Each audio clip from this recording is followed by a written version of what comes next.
Hello everyone, and welcome to my Coronation Street official channel. I hope everyone is having a wonderful day. Before we begin, please hit the subscribe button and give this video a thumbs up. Roy Cropper is under serious attack from Joel. In tonight's 8 p.m. Coronation Street episode, Roy Cropper becomes agitated when a drunken Joel walks into the cafe. See the complete listings in our TV guide. Dee Dee informs Ed and Ronnie that she ought to have been married today. Joel opens his notebook and composes a letter while he is by himself in his flat. Joel finds Roy Cropper by himself and, obviously intoxicated, staggers into the cafe, clutching a bottle of whiskey, locking the door behind him. Roy, is he in danger? Daniel gets an idea to create a crowdfunding campaign to raise the £25,000 needed for Bethany's medical bills after telling Daisy. As Sarah discovers Bethany in a bad state, gasping for air, things get worse for Bethany. Mason claims to have struck his head when he shows up for work with a black eye, but will Stu and Yasmin believe him? Mason returns covertly to the closed restaurant and unfolds his sleeping bag, while Maria and Gary are incensed to learn that he has gotten his job back. Is it going to dawn on anyone that he's staying there? Billy is devastated to learn that Paul's funeral takes place on the anniversary of their first wedding. Hope is obstinate and doesn't want to listen to Fizz and Tyrone's tirade about the negative effects of vaping. Instead, she takes some vapes from the corner store. She knocks a few vapes off the shelf as she leaves the store. When Audie saw them on the floor, her curiosity was aroused. Has she been apprehended once more? Joel Deering. Is he dead? Tonight at 8 p.m. on Coronation Street, Joel Deering's reign of evil might have come to an end. See the complete listings in our TV guide. Dee Dee Bailey plays a voicemail she received from her ex-partner Joel to DS Lisa Swain, who believes it might be a suicide note. Joel uses his phone signal to let Kit Green locate him last. Kit discovers Joel's car parked on a bridge, with a folded letter on the dashboard. Lisa discloses that they are now searching for Joel's body in a terrifying turn of events, but did the shady solicitor actually commit suicide? To atone for Fizz's poorly executed birthday celebration, Tyrone Dobbs arranges a romantic meal. A frightened Fizz makes an appointment with her doctor after feeling lightheaded at work. Billy Mayhew and Bernie Winter still at odds over Paul Foreman's funeral following his untimely MND death. Billy offers to Bernie that they pick the flowers together because the vicar and his mother-in-law are having trouble deciding what kind of send-off to give Paul, and this leads to yet another disagreement. Bernie confides in Dev Allahan that although she may not be able to give Paul the burial she had hoped for, she will nonetheless locate a fitting location for his ashes to be buried. For her departed son, what plans does Bernie have? In another scene, Mason Ratcliffe explains that he spent the night in the restaurant to avoid receiving more abuse from his brothers, shocking Stu Carpenter by showing up for work early.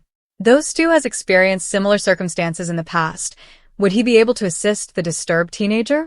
While she waits for word from a loan firm, Sarah Platt is unable to access her voicemails from Turkey and begs Adam Barlow to check them.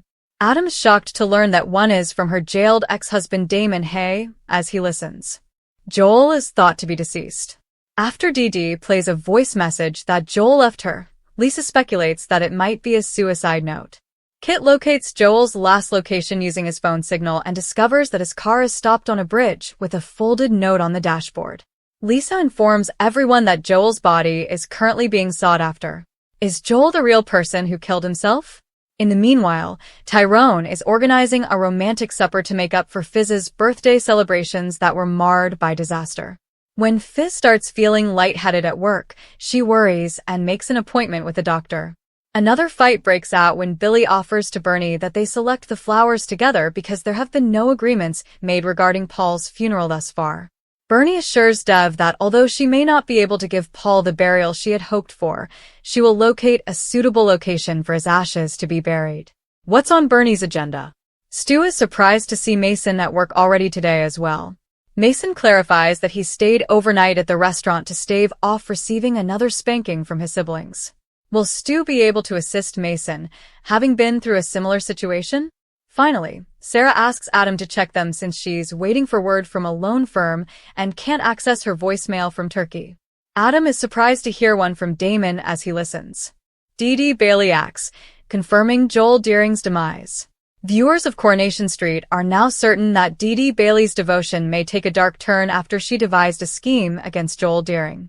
The ITV soap opera's Shanique Sterling Brown's character, the solicitor, has solidified her place in fans' hearts by promising to assist Lauren Bolton in pursuing her ex-fiancé Joel Deering after learning that he had tortured the straying teenager. The solicitor fulfilled her promise during this Wednesday's journey to the cobbles, even though Joel was able to turn the story around and say she had intentionally taken abortion pills that he had purchased online in order to get rid of her kid Frankie and hide his own tracks.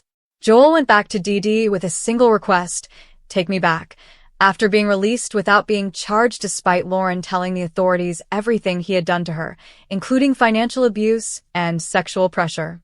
He tried to convince her that he had no proof of Lauren's assertions on his phone, but unfortunately for him, Dee Dee had now seen his true colors and was not going to change her mind. Joel was abandoned and fled with bin bags full of memories and personal items. He said that Dee Dee and Lauren had concocted a lie to implicate him. Joel raced back to the police station. Even though DS Lisa Swain was suspicious, it was obvious that Joel could win in court by using the story of the spurned woman, which led Dee Dee to devise a scheme to eventually catch him red-handed. In an effort to make Lauren feel safer, Dee Dee revealed she could also play dirty and put a tracker on Joel's phone. She was determined to stand by Lauren's side and bring her justice.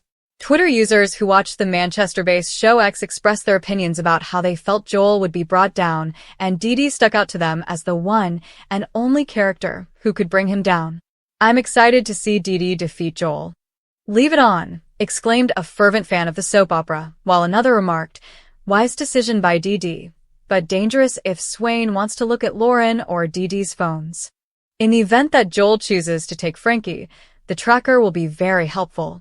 "Dee Dee is in her revenge era, and I can't wait for her to bring Joel down," remarked a third. However, a few more viewers expressed their belief that Dee Dee's quest for justice would result in destruction. One said, "I sincerely hope Dee Dee kills Joel," echoing the sentiment expressed by another on Monday: "Dee Dee might actually kill Joel." In another comment, a fan expressed optimism by saying, "Dee Dee will be prosecuting her boyfriend." Viewers will have to wait to see how Joel's demise plays out, but Callum Lill has already made plans because he has signed a new part. The next character that Callum will be playing is a villain on the Pavilion Theatre stage in Bournemouth. He is scheduled to play Fleshcreep in the Jack and the Beanstalk pantomime, which runs from December 7th, 2024, to January 5th, 2025.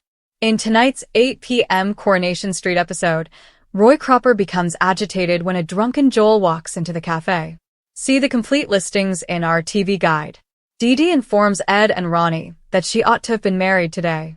Joel opens his notebook and composes a letter while he is by himself in his flat. Joel finds Roy Cropper by himself and, obviously intoxicated, staggers into the cafe, clutching a bottle of whiskey, locking the door behind him. Roy, is he in danger? Daniel gets an idea to create a crowdfunding campaign to raise the £25,000 needed for Bethany's medical bills after telling Daisy. As Sarah discovers Bethany in a bad state, gasping for air, things get worse for Bethany.